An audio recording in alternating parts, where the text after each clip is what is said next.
Bloomberg Audio Studios. Podcasts, radio, news.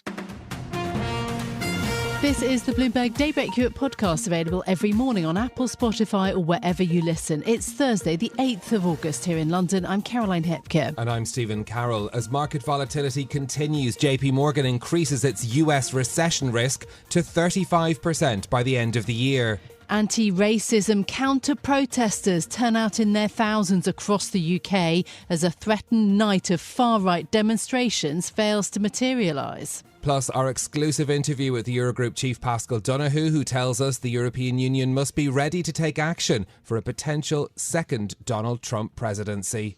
Let's start with a roundup of our top stories. 3/4 of the global carry trade has now been unwound. That's according to JPMorgan's quant strategists, who say the week's volatility has wiped out year-to-date returns and cut into the past 2 years of profits.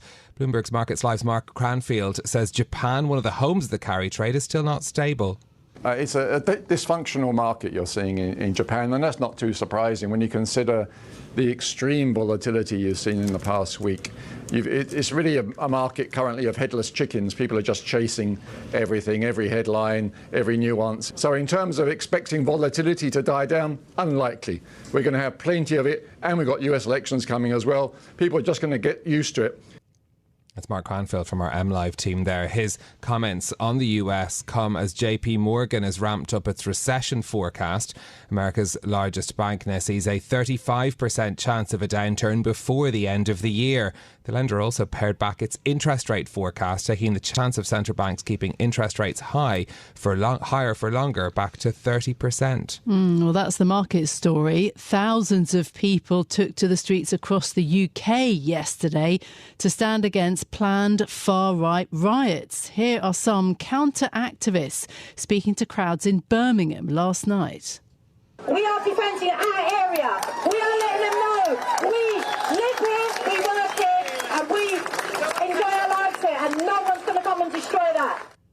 In addition to the largely peaceful anti-racist protesters, 6,000 police officers were deployed to guard immigration centres. The precautions came after 9 days of violent anti-immigrant unrest and reported plans to target lawyers for asylum seekers. More than 400 rioters have been arrested so far, and some of the UK's biggest banks and consultancies had told staff to go home early due to the unrest.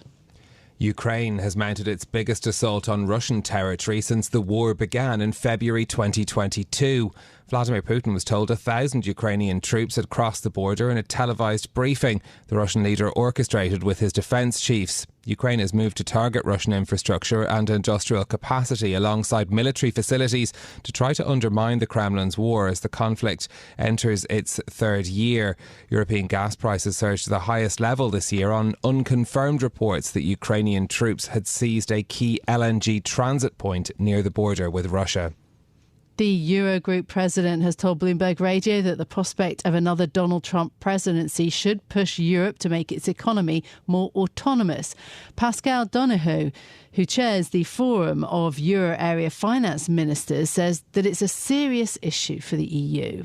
Donald Trump has outlined a very different agenda with regard to tariff levels and with regard to trade. But as America is deciding what they want to do with regard to that, it's why it's so important that we here in Europe take our steps to look at how we can deepen our own economic foundations to deal with that kind of change were it to happen in the US.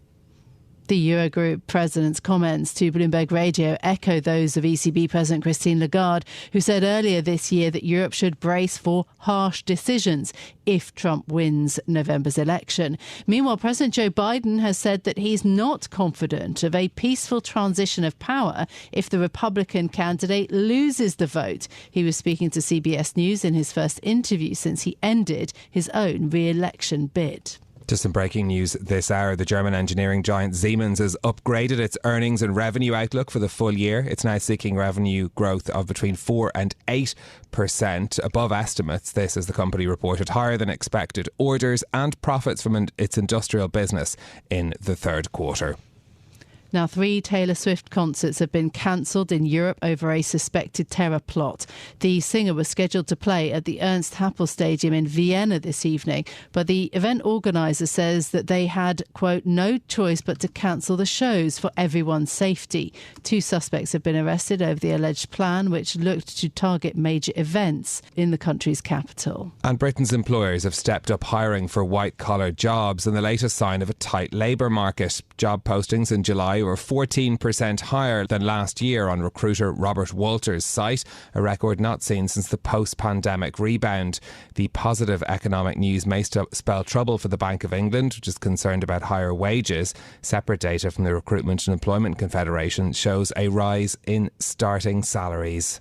In a moment, we'll bring you more analysis on the market moves and update you on those demonstrations in the UK last night. But another story that caught our eye this morning, what it's like when Ozempic takes over an entire town. Our Bloomberg Big Take today is looking at the city of Bowling Green in Kentucky, which has one of the highest rates of prescriptions for GLP-1 weight loss drugs in the US. According to data from Purple Lab, at least 4% of residents of Bowling Green, Kentucky have received prescriptions to take one of those medications like Ozempic, Wegovy, etc. over the past year. So our colleagues have been speaking to people there about the prevalence of the drugs in the city, how they know so many people that are taking them, and how businesses are adapting to it, to those who are providing the shots, to also how it's affecting the city's dining culture. Bowling Green, Kentucky claims to have the most restaurants per capita in the United States. So how the restaurants are adapting. Yeah, that was the one of the biggest takeaways from that whole story, actually, is the issue with the town. One of the problems, as according to one of the people that Bloomberg spoke to, is that actually one of the main things to do there is to go out and eat, and so really difficult. But there's also a really interesting map actually now, kind of hotspots of where these drugs are being used most in the US. I mean, it is fascinating. It's not just Hollywood. This is everybody taking it. Yeah, well worth your time. You'll find the whole piece on Bloomberg.com and on the terminal. Now, stock markets are seeing gains in Asia this morning, although pretty volatile day. So seeing perhaps some further recovery after this tail spin that we saw earlier in the week. But JPMorgan has increased the expected chance of a US recession up to 35% by the end of this year. So joining us this morning to discuss the markets, our Markets Live strategist, Mary Nicola. Good morning, Mary. Good to have you on the programme. So Europe closed with its best day since November yesterday. The stock futures are down this morning. We still just have a lot of volatility, although stocks are rebounding somewhat. How big is the recovery then in the equity markets? How can we describe it now? I think it's still too early to tell that we're in for a solid rebound, that we're going to consistently see gains from here, because you still have heightened volatility. You still have a lot of nerves in the market about the U.S. recession. Calls of increased risks of a U.S. recession is one thing. So there's still a lot of nerves. And of course, you've got Middle East tensions and the fear of a strike from Iran. All these are culminating and keeping investors on edge, and that's unlikely to go away. So I think you don't see a solid recovery yet in the equity markets. When thinking about the US market, we had a weak $42 billion sale of treasuries yesterday. We're looking at yields moving a little bit lower today after higher yesterday. We've got the jobless claims out later today. I mean, how much is there volatility too on that side of the market? Yeah, I think in general we'll just see increased volatility, but I don't think that we're going to see a continued correction higher in yields, especially with the increased volatility. You have a number of headwinds still undermining market confidence. And of course, you need somewhere to go. You need a haven, and U.S. Treasuries has been benefiting from that haven bid, whether you're talking about U.S. Treasuries, whether you're talking about Swiss franc. So there has been some things to counter the precipitous decline that we've seen in U.S. stocks. So as a result, I think the correction is just a short-term one, especially if the bets are going to increase and are still on the table that the Fed is likely to cut. Yeah, absolutely. I mean, so in terms of that Fed rate path, how big are the recession concerns? I mean, JPMorgan increasing the chances or the expectation that they have of recession by the end of the year from 25 to 35%. How do we think about the rate path now? Yeah, at the end of the day, every single data that is coming out between now and the Fed is going to be highly scrutinized. So, for example, you mentioned the initial jobless claims. It's amazing that this weekly noisy data has become such a big market movers. But investors need assurances that the economy is not headed for a hard landing. But it might seem to be a little bit overblown. So if you take, for example, the Atlanta Fed Nowcast, it's still pretty strong and showing that the U.S. economy is at 2.9%, growing at 2.9%, but still be up to retail sales data next week to placate market concerns, especially on the U.S. consumer, which continues to be obviously the main driver of the U.S. economy. Mary, what about the carry trade and all of this as well? JPMorgan seeing further unwinding of that as well. Is this a temporary shift? Is this something that this market trade is going to fall out of favour? Yeah, it's going to take a while for confidence to be restored in the carry trade. It's been quite a roller coaster, and it's one of those things where the momentum's too strong that you just need to take a step back and wait for it to unwind. At the end of the day, there are a few comments from the BOJ that they don't know where the terminal rate is, which might spook investors because obviously investors need clarity and forward guidance of where it's headed. But at the end of the day, if we look at the way the BOJ's responded from some of the comments from the deputy governor yesterday, they're unlikely to be too aggressive, especially if they see the market reaction in the way it has been. So it will be a very, very slow increase in rates from the BOJ. But it's going to still take some time for that carry trade to come back in, for investors to feel confident, because still you're going to have a new trading range for dollar yen, for example, maybe around the 140s. And then once that settles through and you see a steadier pace, you're likely to see carry trade coming back, largely because yen rates are still very low in comparison to G10. Yeah. Mary, thank you so much for your explanations. That is our Markets Live strategist, Mary Nicola, there on all the latest market moves. In the UK, the planned far-right demonstrations last night didn't materialise after a week of anti-immigrant protests and rioting in the UK. Police had been bracing for a significant night last night. Instead, anti-racism protesters turned out in their thousands in towns and cities across the country. Joining us now, more details, Bloomberg's Tiwa Adebayo. Tiwa, what happened last night? Well, there was some relief, actually, after the past 9 or so days of unrest. The BBC had been reporting that there were more than 100 events and protests anticipated on Wednesday night. And in response to that, police had actually deployed 6,000 specialist officers who were ready to guard areas, especially around immigration-related facilities. And those fears were stoked by a lot of reporting during the day about a messaging campaign. There were messages that surfaced online, reportedly from far-right agitators, and they were urging supporters to converge around a list of different addresses of immigration-related facilities in cities around the country. It's something that we reported on at Bloomberg too. But actually what happened instead is that thousands of peaceful protesters actually gathered at those locations around the country. They were in places like Newcastle, where chants were heard saying Geordies are of all colours, and in Birmingham, where they were saying bigots out of Brum. So, the UK has been reeling from what has been the worst outbreak of rioting in more than a decade. But actually, last night, it seems like there was some respite, at least from the very worst fears about what might have happened. Yeah, so it didn't materialise. There's also, though, been a lot of concern about social media and how that has played into these days of unrest in the UK. Yeah, there is a lot of worry about that side of things, especially because the messages that we saw last night were being sent over those communication methods, listing the addresses of immigration facilities. The police have actually acknowledged that, they were taken slightly by surprise at the speed with which the violence was able to spread after that killing of those 3 girls in Southport in northwest England last week. The false rumours about the perpetrator of that crime were amplified online. They were suggesting that the perpetrator was a Muslim migrant. We know now that they are British. And there's also the question of foreign interference. Bloomberg's got some exclusive reporting out suggesting that UK authorities actually suspect that foreign state-backed actors and UK domestic extremists worked together online to sort of incite violence. They were using platforms including TikTok, Telegram, and of course X, including accounts which had stolen British identities. And on the next stage of these inquiries into what happened online, we spoke to our EMEA Equalities editor Siraj Atur yesterday on the Bloomberg UK Politics podcast, and he was telling us that now the complicated part will be bringing those responsible for whipping up online hatred to justice.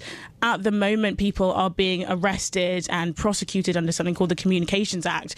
But of course, the Online Safety Act is due to come into law soon. That's what will actually prevent misinformation and force tech companies to take it down.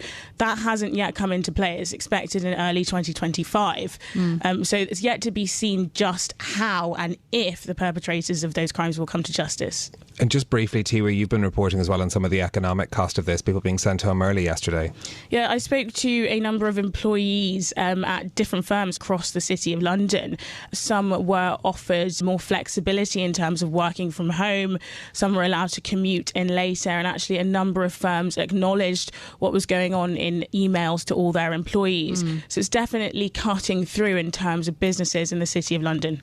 The Eurogroup President Paschal Donohoe has told us the prospect of a second Donald Trump presidency in the US is an impetus for the European Union to make its economy more autonomous. He's been discussing the outlook for the European economy with us here on Bloomberg Radio, including the shift in market bets for the ECB. I started by asking him about the recent market turmoil and whether he was concerned about risks from a slowing US economy.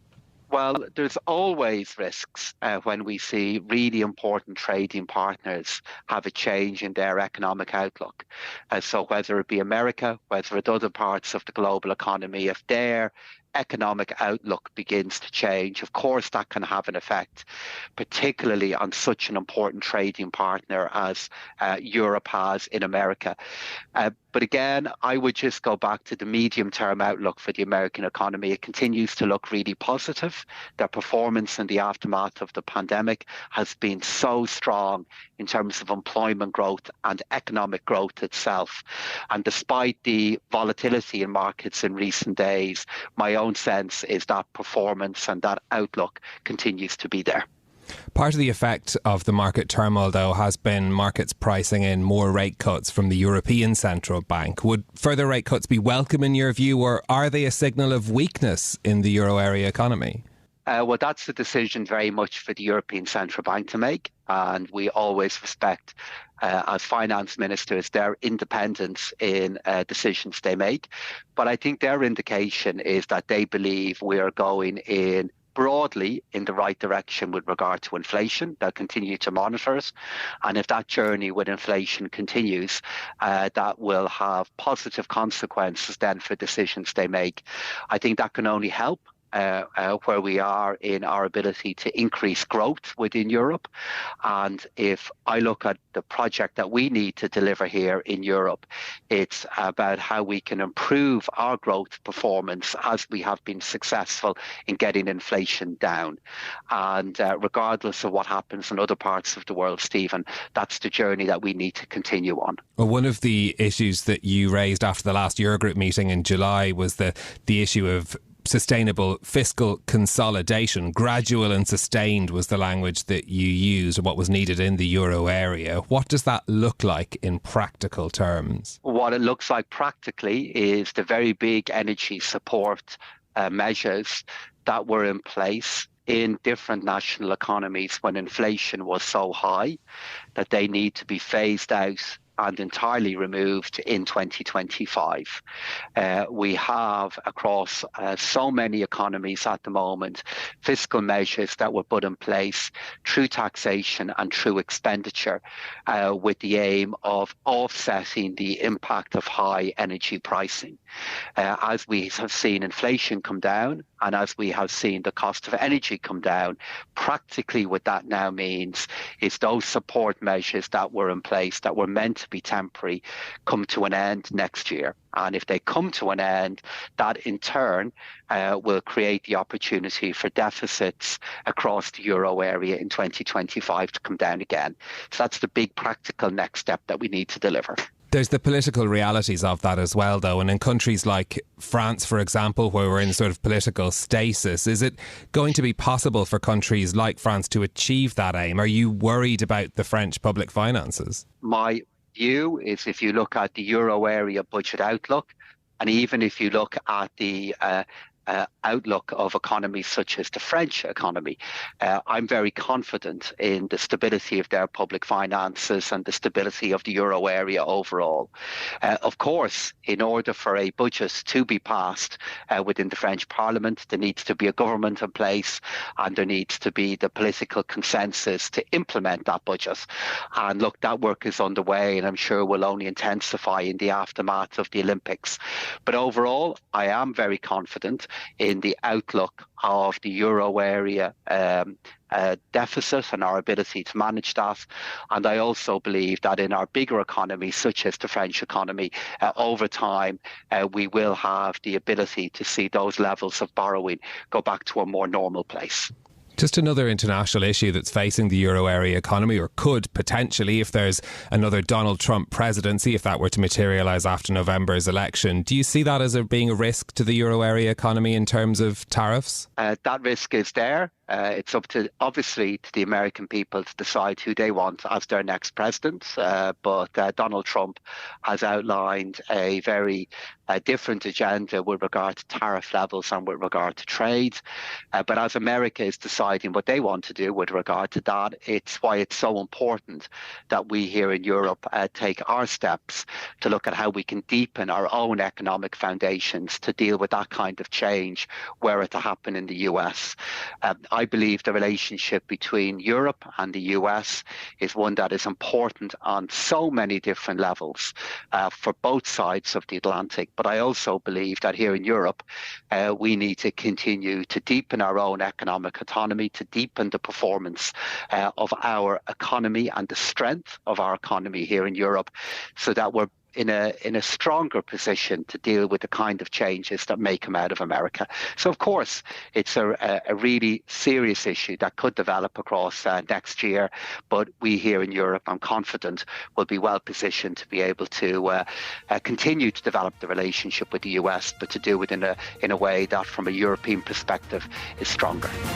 This is Bloomberg Daybreak Europe, your morning brief on the stories making news from London to Wall Street and beyond. Look for us on your podcast feed every morning on Apple, Spotify and anywhere else you get your podcasts. You can also listen live each morning on London DAB Radio, the Bloomberg Business app and Bloomberg.com. Our flagship New York station is also available on your Amazon Alexa devices. Just say, Alexa, play Bloomberg 1130. I'm Caroline Hepker. And I'm Stephen Carroll. Join us again tomorrow morning for all the news you need to start your day, right here on Bloomberg Daybreak Europe.